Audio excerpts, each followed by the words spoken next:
कृष्णचंद्र भगवान की बस इतनी तमन्ना है, बस इतनी तमन्ना है, श्याम तुम्हें देखो, घन श्याम तुम्हें देखो, श्याम तुम्हें देखो, घन श्याम तुम्हें देखो, तेरे मुकुट सुहाना हो, मस्त तिलक निराला हो, गल मोतियन माला हो, श्याम तुम्हें देखो, श्याम तुम्हें देखो, घन श्याम तुम्हें देखो, बस इतनी तमन्ना है, बस इतनी तमन्ना है, श्याम तुम्हें देखो, घन श्याम तुम्हें देखो, श्याम तुम्हें देखो, घन श्याम तुम्हें देखो, कानों में हो बाली, लटके लट घुंघराली, तेरे अधरों पे मुरली हो, श्याम तुम्हें देखो, श्याम तुम्हें देखो, घन श्याम तुम्हें देखो, श्याम तुम्हें देखो, घन श्याम तुम्हें देखो,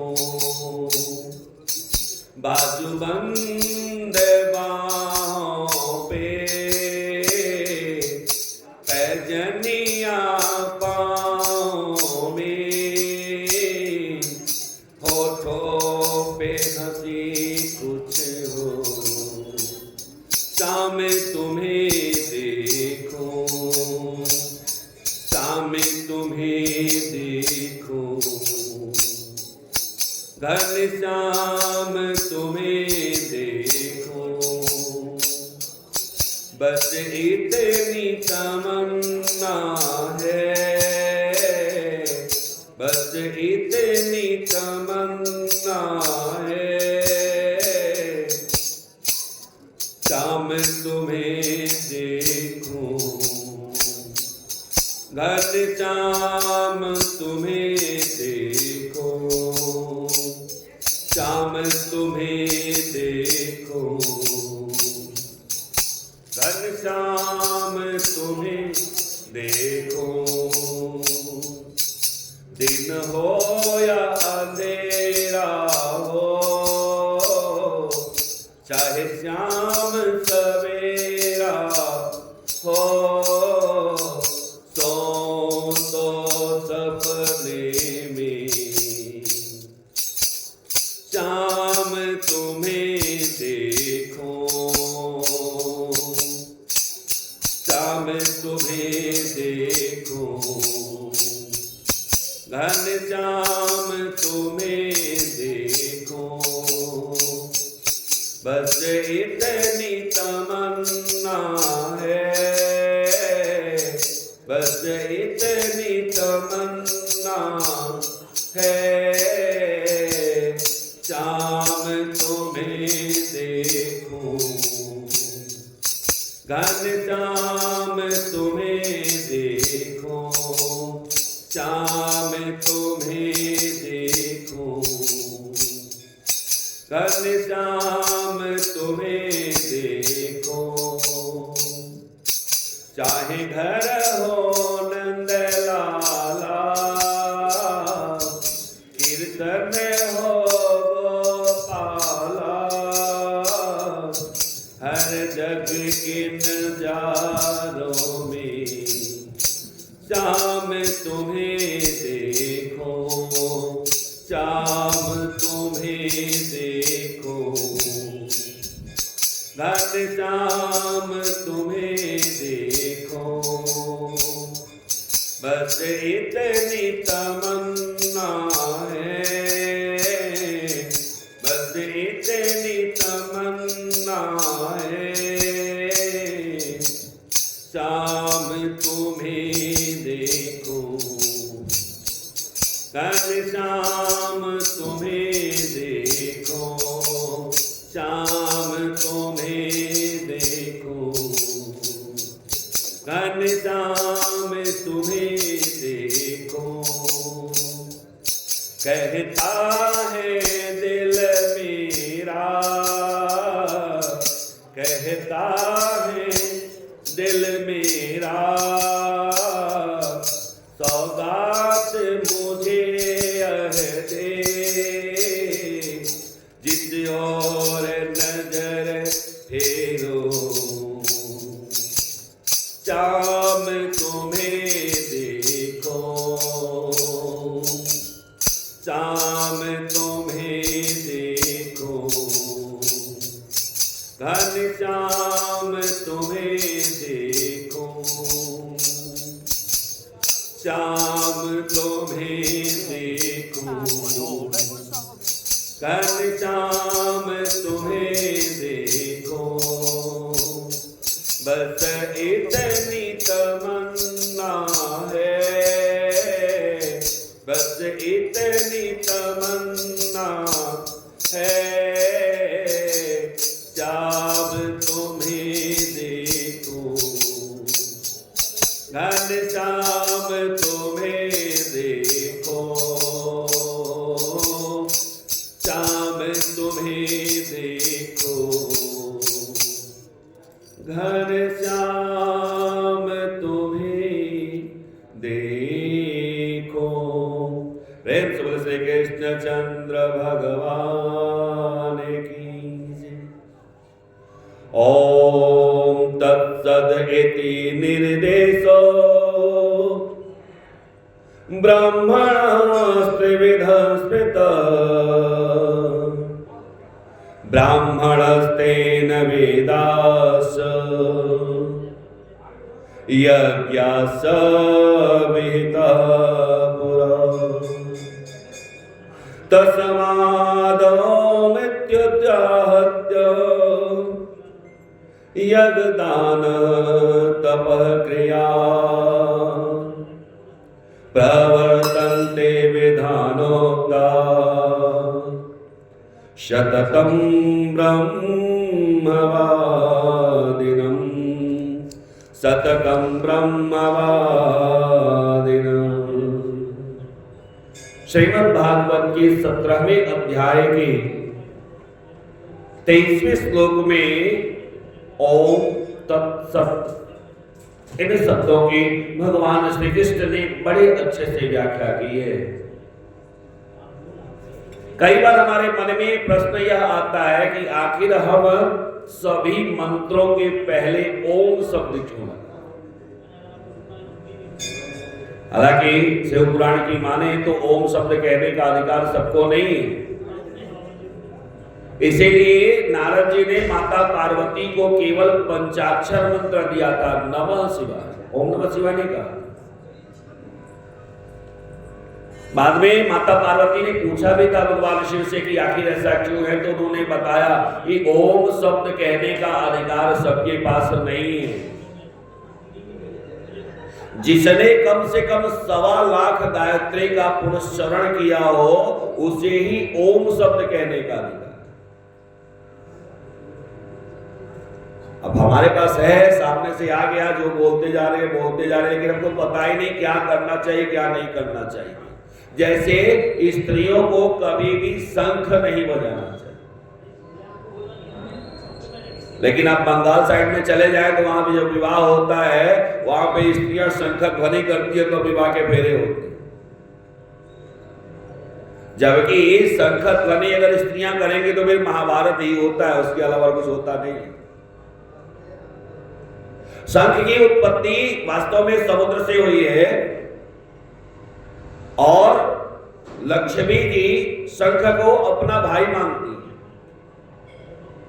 तो जब कोई स्त्री भाई को फूंक मारेंगी तो एक दूसरी बहन क्या करेंगे, श्राप भी देंगी। इसीलिए लक्ष्मी जी रोज तो होकर चली जाती हैं। तो स्त्रियों को शंख नहीं बजाना चाहिए। तो ऐसे ही ओम शब्द जो है,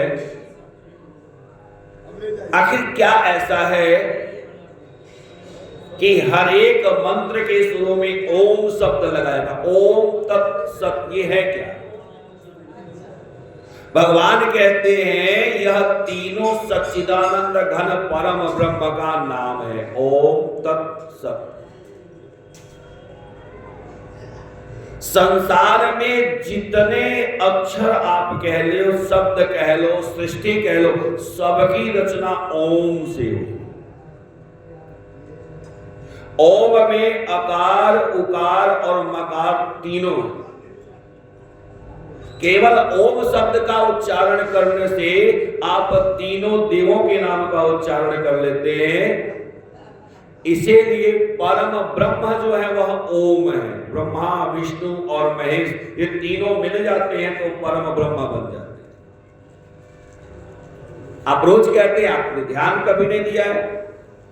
गुरुर्ब्रह्मा गुरुर्विष्णु गुरुर्देवो महेश्वर गुरु साक्षात परम ब्रह्म तस्मै श्री गुरुवे नमः। तो ब्रह्मा, विष्णु और महेश ये तीनों मिल जाते हैं तो परम ब्रह्म हो जाते हैं। यानी परम ब्रह्म ने अपने आप को तीन भागों में बांटा है और वह जो बांटा है केवल सृजन करना, पालन करना और संहार करने।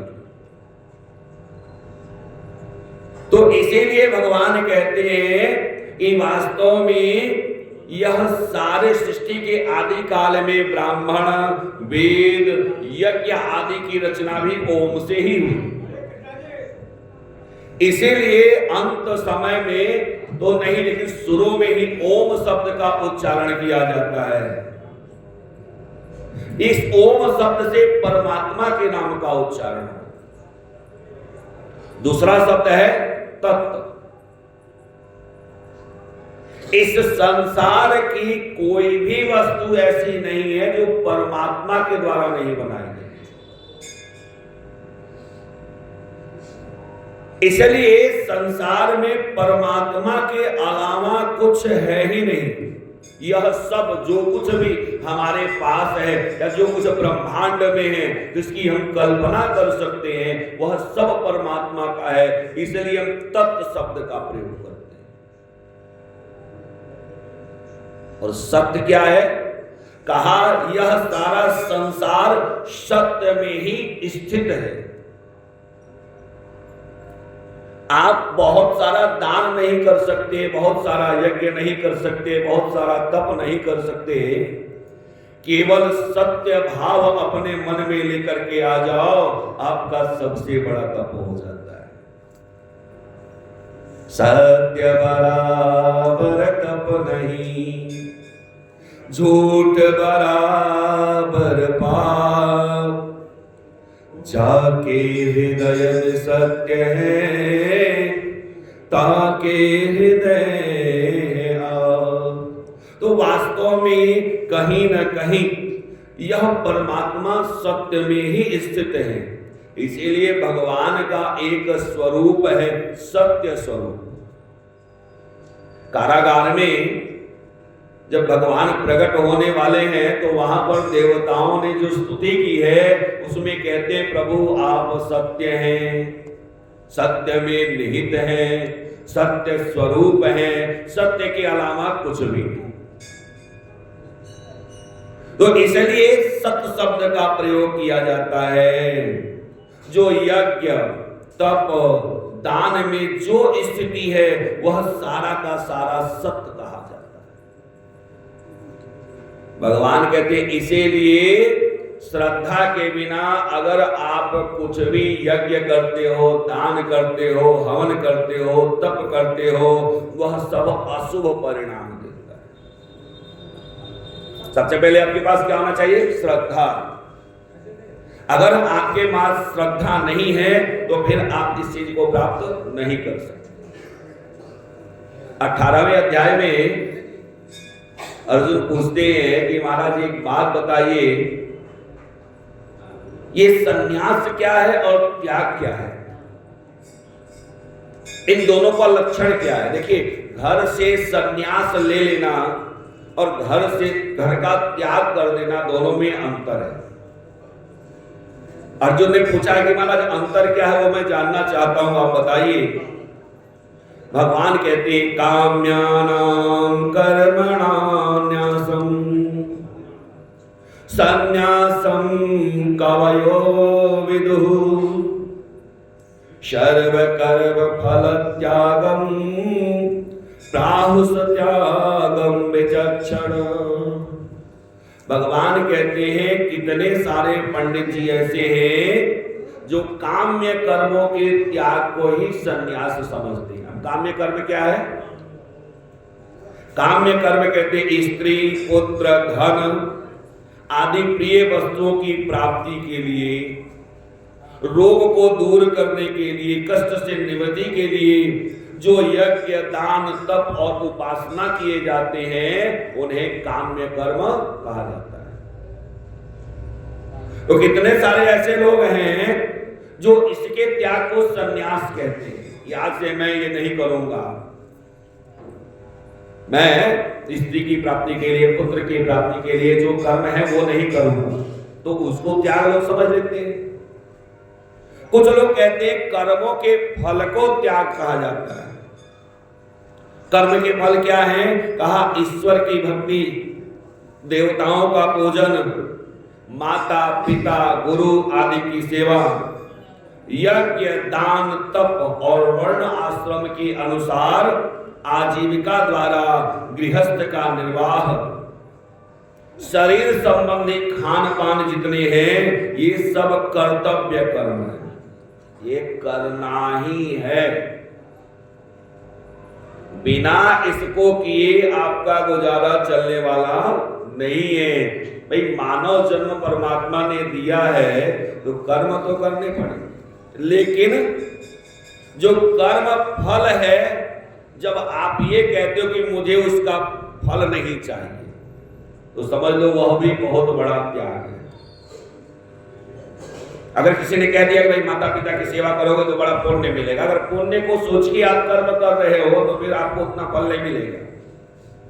लेकिन ये सोचो कि माँ बाप की सेवा करना मेरा कर्तव्य है, मुझे उसका परिणाम कुछ मिले न मिले वो अलग बात है, परंतु मुझे अपना कर्म करना है, तो वह भी बहुत बड़ा त्याग है। भगवान कहते हैं कि बहुत सारे विद्वान ऐसा सोचते हैं कि कर्म में बड़ा दोष है, इसलिए कर्म का ही त्याग कर देना चाहिए। कुछ लोग कहते हैं कि यज्ञ, दान, तप ये सारे कर्म त्यागने लायक नहीं। अब सुनो, सच्चाई यह है कि संन्यास और त्याग, इसमें जो त्याग होता है भगवान कहते हैं वह 3 प्रकार का होता है, सात्विक, राजस और तामस।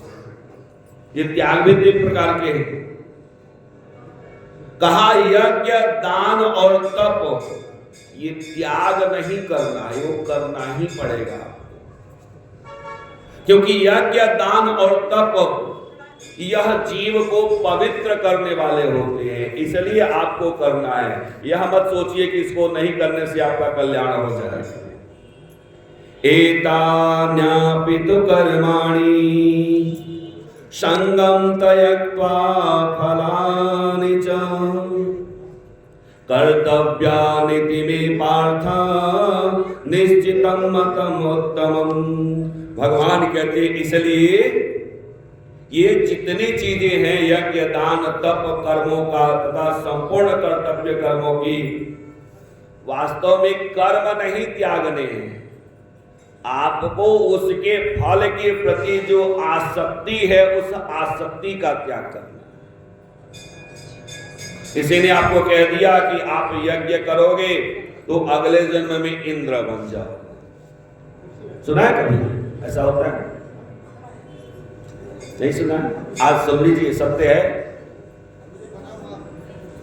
1000 अश्वमेध यज्ञ करने के बाद जीव इंद्रत्व को प्राप्त हो जाता है। ऐसे ही 1000 अश्वमेध यज्ञ नहुष ने किया था, और भी बहुत सारे राजाओं ने किया, तो उनको इंद्र का पद मिला। ये बात और है कि अपने कर्तव्य कर्मों के कारण वह पथभ्रष्ट हो गए, फिर से वापस चले आए धरती पर, परंतु इंद्र का पद इनको प्राप्त हुआ था। लेकिन अगर कोई यह सोच के यज्ञ आदि कर्म करता है कि उसका हमको फल मिलेगा, तो इसका मतलब यह है कि वह ब्रह्म में है। भगवान कहते हैं कर्म तो करो, लेकिन फल के प्रति आसक्ति का भाव मत रखो। अगर इतना भी आपने कर लिया तो आपसे बड़ा त्यागी कोई नहीं हो सकता। आप एक लड्डू लेके आओ हमको देने के लिए, कहो महाराज ये लड्डू मैं दे रहा हूं, ऊपर आप मुझे देना, तो हम भी कर्म से बंध गए, आप भी कर्म से बंध गए, देने वाला भी गड़बड़, देने वाला भी गड़बड़। लेकिन अगर आपने यह कह दिया कि भैया ये तो हमने दिया भगवान का, भगवान को भगवान के दिए, भगवान के ही प्रति कर रहा हूं, तो फिर मेरा क्या है? भगवान कहते हैं कि फल आसक्ति का त्याग करना चाहिए। निषिद्ध और काम्य कर्मों का तो स्वरूप से ही त्याग करना उचित है, परंतु जो नियत कर्म हैं, जो निर्धारित किए गए हैं, वह आपको करने ही करने हैं। हाँ, मोह का त्याग कर देना चाहिए। जो कुछ भी कर्म है वह सब दुख स्वरूप है। यदि कोई ऐसा मान ले ये सारे कर्म दुख स्वरूप है, तो काहे के लिए हम कर्म करें, बड़ा कष्ट होगा, बड़ा दुख होगा। भगवान कहते कर्म तो आप करोगे, क्योंकि आपका प्रारब्ध आपके मस्तिष्क को घुमा देगा। आप कितना भी अपने आप को बचाने का प्रयत्न करो, परंतु बचा नहीं पाओगे। भगवान कहते हैं जो शास्त्र विहित कर्म है उसको करना ही चाहिए, लेकिन उसके फल के प्रति जो आसक्ति है, जब उसका कोई त्याग कर देता है तो उसे सात्विक त्याग कहा जाता है। जो मनुष्य अकुशल कर्म से द्वेष नहीं करता, कुशल कर्म में आसक्त नहीं होता, शुद्ध सत्व गुण से युक्त पुरुष है, जिसके मन में किसी भी प्रकार का संशय नहीं। ये बड़ा खतरनाक है संशय, और ये आम तौर पे होता ही होता है। ये करने जा रहा हूं, पता नहीं होगा कि नहीं होगा। तो जिसके मन में इस प्रकार का संशय रहेगा, वह कभी भी किसी चीज को अच्छे से कर नहीं सकता। भगवान के लिए जो संशय रहित होता है वही सच्चा त्यागी है। क्योंकि शरीरधारी व्यक्ति जो है वह सोचे कि मैं कर्मों का त्याग कर दूं, हाथ पे हाथ रख के बैठा रहूं, तो वह बैठ नहीं सकता। अरे भाई, अगर ऐसा है, किसको ही गया पंडित जी के पास, उसने कहा महाराज एक काम करते, मुझे ऐसा आशीर्वाद दे दीजिए कि मुझे कुछ नहीं करना पड़े और बढ़िया बढ़िया फल आदि लोग हमको खिलाते रहे। ब्राह्मण ने कहा भैया देखो ये संभव तो नहीं है, कर्म तो करना पड़ेगा। बोला नहीं नहीं महाराज कुछ कर दीजिए। पंडित जी ने कहा ठीक है जाओ, भगवान चाहेंगे तो ऐसा ही होगा। पता चला दूसरे दिन उसका एक्सीडेंट हो गया। अब एक्सीडेंट हो गया तो चला गया हॉस्पिटल में। अब उसको हॉस्पिटल में खाट पे बैठा है तो क्या करना पड़ेगा, लेटा है क्या करना पड़ेगा, फल भी आ रहा है खा रहे, तो ये चीज तो ठीक नहीं हुआ। भगवान कहते हैं कि देखो ऐसा है संसार में जिसने भी शरीर धारण किया है उसे कर्म करना पड़ेगा, चाहे वह चाहे अथवा न चाहे। लेकिन कर्म फल का त्याग करने वाले को सच्चा त्यागी माना जाता है। जब कर्म फल का आप त्याग कर दोगे तो ना आपको पाप का फल मिलेगा और ना ही आपको पुण्य का फल मिलेगा। आपका अकाउंट हो जाएगा बंद, और जब अकाउंट बंद हो जाएगा तो फिर धरती पे क्यों आओगे? परमात्मा कहेंगे भैया अब एक काम कर दो, बैकुंठ में ही रहो आराम से, क्योंकि धरती पर उनको ही आना है जिनके या तो ऋण अनुबंध है या तो फल अनुबंध है। या तो आपने ये सोचा है कि मैं किसी को खिला रहा हूं, किसी को सेवा कर रहा हूं, किसी को दे रहा हूं, उसका फल मिलेगा, या किसी का खा के मर गए हो, तो दोनों ही परिस्थितियों में आपको धरती पर आना है। लेकिन अगर आपने कर्म फलों का त्याग कर दिया तो अच्छा और बुरा दोनों में से कोई भी चीज आपको प्राप्त नहीं होगा। पंच एतानि महाबाहो कारणानि निबोध मे, सांख्ये कृतान्ते प्रोक्तानि सिद्धये सर्वकर्मणां, सिद्धये सर्वकर्मणां। भगवान कहते हैं कि याद रखो ये सांख्य शास्त्र है, सांख्य योग है। इस विषय में कर्म की सिद्धि, अधिष्ठान, कर्ता तथा भिन्न भिन्न प्रकार के कारण एवं नाना प्रकार की अलग अलग चेष्टाएं, यह पांचवा दैव है। हम जो कर्म करते हैं मन, वाणी और शरीर से, चाहे शास्त्र के अनुकूल करें या प्रतिकूल करें, वास्तव में हमें दोनों का ही फल त्याग देना है। जब फलों का आप त्याग कर दोगे, ये कहोगे मैंने कुछ नहीं किया, मैं करता नहीं हूं, तो आपको उसका फल प्राप्त नहीं होगा। कहा किस प्रकार से? कहा मान लो अगर जल से फसल बर्बाद हो जाए तो इसमें दोष किसका है? अग्नि से घर जल के राख हो जाए, इसमें दोष किसका है? इसमें दोष ना अग्नि को लगता है ना जल को लगता है। तो इसी प्रकार से जीव अगर वह कर्म कर रहा है और कर्म करते हुए वो ये कह देता है कि महाराज मैंने कुछ नहीं किया, ना ही मैंने अच्छा किया और ना ही मैंने बुरा किया, हमारे अंदर जो परमात्मा बैठे हैं वही परमात्मा अच्छा भी करते हैं और बुरा भी करते हैं। भगवान करते हैं जो आसक्ति से युक्त हैं, कर्म के फल को चाहने वाले हैं, लोभी हैं, दूसरे के कष्ट को देने का स्वभाव जिनका है, ऐसे व्यक्ति राजसी होते हैं, उनको मानव योनि में आना पड़ता है। सात्विक जो होता है उसको मानव योनि में नहीं आना पड़ता है, लेकिन जो राजसी होते हैं उन्हें मानव योनि में आना पड़ता है, अपने कर्तव्यों का फल भोगना पड़ता है। और जो कर्ता अयुक्त है, शिक्षा से रहित है, घमंडी है, धूर्त है, दूसरों की जीविका का नाश करने वाले हैं। मतलब मान लीजिए कोई काम कर रहा है और हम गए और जाकर के जो मालिक है उनको कुछ उल्टा सीधा बोल दिया, सामने वाले की नौकरी चली गई।